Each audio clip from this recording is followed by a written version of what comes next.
Hi everyone, I am Nandita. I help companies build privacy, security, and information governance programs. This talk is about data minimization. It's inspired by Marie Kondo's book on tidying up by letting go of things that don't spark joy. We'll be talking about the data hoarding problem, why perpetual storage is a risky business strategy. Then we'll look at four different case studies um, throughout the data lifecycle to see how data minimization can be achieved. Data is growing exponentially. It's predicted to grow 5 times in the next 5 years. And according to this Splunk report, only 14% of the companies are prepared to for this influx of data. As data grows, dark data also grows, so it expands the problem. Data is also spreading. It's proliferating out of control. Sensitive data becomes increasingly vulnerable to leaks. And IT executives say that their top concern is increased risk of data breaches. In this pandemic year, increased remote work is the number one driver for data sprawl. 85% of the data is no longer relevant, adequate, or necessary for carrying out the purpose for which it is processed. Gartner believes that 85% of the data is redundant, outdated, or trivial. So we've seen that data is growing, it's spreading, and majority of it is not useful. So that brings us to data governance. Privacy is dependent on data governance. At each stage of the data lifecycle, there is an opportunity to minimize personal data that's collected, stored, used, and disposed. We can limit the collection of personal data and enforce the collection limitation principle when data is being created.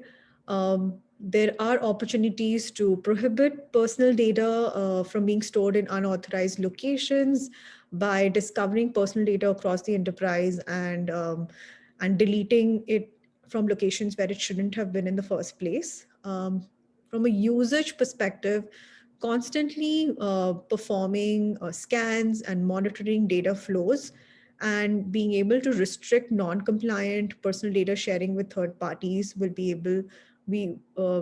enable us to limit data sharing. And in the disposal stage, being able to identify redundant, outdated, trivial data and then deleting it or anonymizing it will help us dispose of data that is no longer needed and achieve data minimization.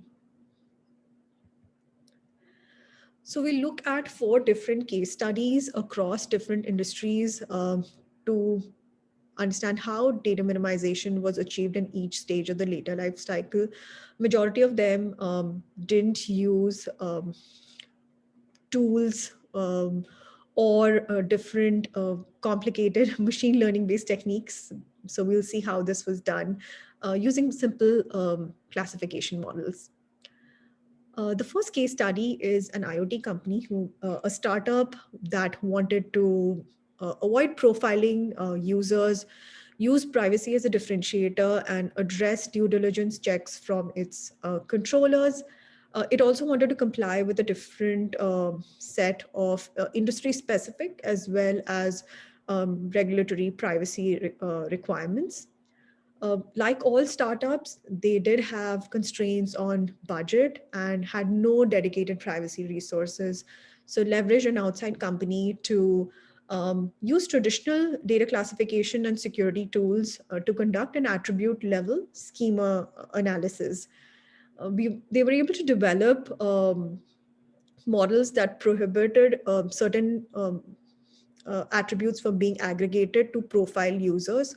For example, if driving behavior and driver information could not be correlated to profile someone as a dangerous or a bad driver. This data was visualized with data owners and data stewards to be able to enforce the collection limitation principle from the get-go before the company expanded to different regions and increased its data footprint. They were able to create a PI catalog with over 1,000 privacy attributes, and this helped them identify what was the scope of the privacy program, help visualize what would it take to keep that program in place, the budget. So they were able to identify what the end goal will look like using this PI catalog. They were also able to build a privacy register and demonstrate CPRA readiness by avoiding this automated decision making risk altogether. And the compliance register that was developed was a very granular register on an attribute level because they had to comply with a number of different regulations. It made sense to map them to specific attributes so that they could granularly understand which attributes were required to comply with which regulation. The question and that was difficult to answer for them was, how do you keep this catalog current, because they didn't have a dedicated privacy team.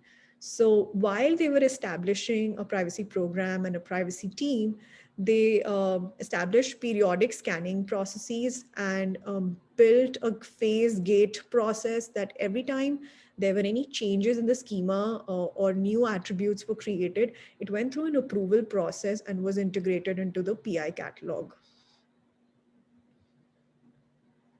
The second case study is related to storage. This automotive company had a very complex technical environment. They had research data, connected car data, as well as global presence. So had to comply with many different regulations and had a large volume of data collected. They wanted to have a single source of truth for all of the personal information that they had. They wanted to enhance the data maps they had created as part of their GDPR compliance effort. Those data maps were created using a manual approach by interviewing the data owners and stewards and going through a massive survey exercise. They also wanted to automate their GDPR data subject right processes, because currently they had a semi-automated process in place which was not being able to scale. The solution was performing metadata scans on majority of the data to identify redundant, outdated, and trivial data. Then for after majority of the data was put through metadata scan, only about 20% of it required further analysis and contextual classification, which was done using full content scans. This enriched discovered data with input from stakeholders were then used to create consolidated data maps which had business context.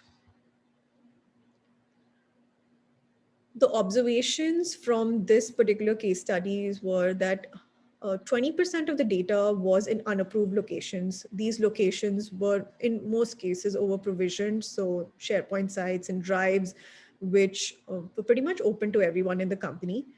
They were able to create living data maps that were anchored in data sources, so they didn't need to be updated. They were auto updated and could guide better risk decision making. These were significant improvements over the previous versions, manual versions they had. There was almost a 50% improvement and insights in these living data maps. A supplemental benefit that they were able to achieve by creating this data map was being able to create secure enclaves and make better use of security budgets to be able to uh, designate personal data in certain locations.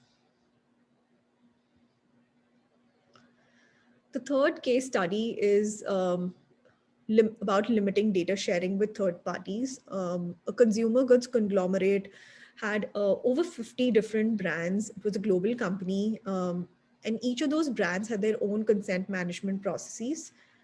The company wanted to gain visibility into all of the third party data flows, and each brand had like hundreds of vendors each. So this was a big problem to solve.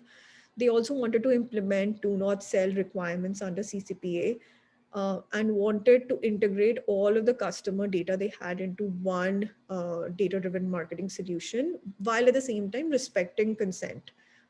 The solution that was used was, we used data discovery, data flow discovery, using web trackers as well as APIs. And then at the attribute level, analyzed which vendor was, um, we were sharing what kind of data with which vendor, and was it contractually approved. Um, did it happen in compliance with the legally defined purpose, and correlating any opt-out preferences to do not sell requirements enforcement.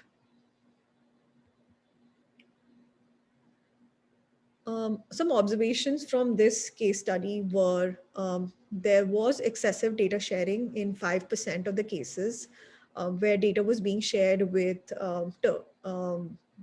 third parties, with terminated contracts, disabled accounts, uh, where there were personal email accounts used for sending personal data, and sharing more PII than approved.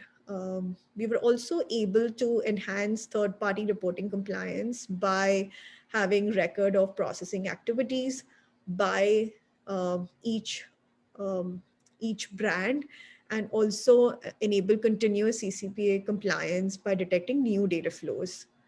A supplemental benefit of this was being able to enhance the vendor risk management process.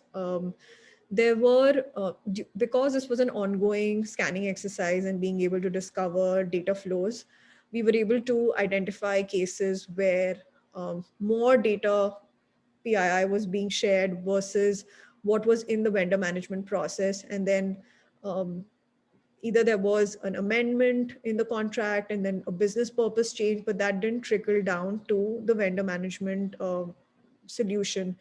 Using this scanning approach, we were able to share the insights back as a feedback loop into that process to be able to correctly identify the risk of each vendor. The last case study is disposing the data that doesn't spark joy. A healthcare company had almost a 50% year over year growth. So they wanted to reduce storage costs. They wanted to limit HIPAA compliance risk, and also wanted to enhance their privacy program. We used regular traditional regex and pattern matching techniques to identify most PII, and then used advanced context-based classifiers to discover inferred personal data. This was not necessary for majority of the data that was discovered using the traditional approaches. Once we understood what the data looked like, and had more granular understanding, we were able to define data retention policies and have automated workflows created to take action. So the retention policies were based on create date, modified date, context around the type of data, the department it was associated with, the location it was hosted in. Observations around storage reclamation was that where we expected to find 100% PII, um, we identified that less than 50% of the total volume that was scanned had PII. So a majority of the other data was not a compliance risk, or could be further analyzed for deletion.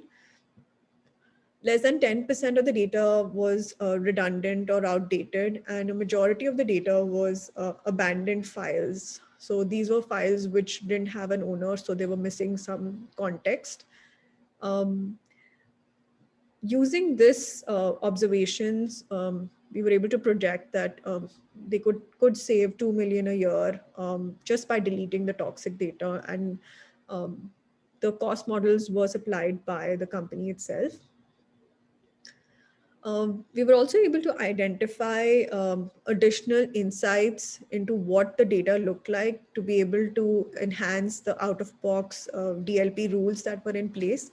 This helped to um, create more fit-for-purpose rules for the company and prohibit exfiltration of personal data outside. The key takeaways from these case studies was the first one is scan approach is better than the survey approach. These surveys and spreadsheet based approaches are good starting points just to get the check the compliance box, but they're not sustainable, and scanning technologies don't really have a prohibitive cost. They almost cost like leveraging a consulting firm to do a survey-based approach. The second is that data governance is the foundation of privacy programs. And using this bottom-up approach, we can make better decisions on the privacy program. Cross-functional teaming is critical for privacy initiatives. We've seen in these case studies that once a PII catalog is created or a data map is created, there are supplemental benefits to vendor risk management, data loss prevention programs, data retention programs. So um, all of them can come together to build the case for data minimization and privacy. And the last one is don't treat data minimization as a GDPR compliance checkbox, but use it to guide strategic decisions across the enterprise. Thank you. Feel free to ask any questions. I'll be happy to answer.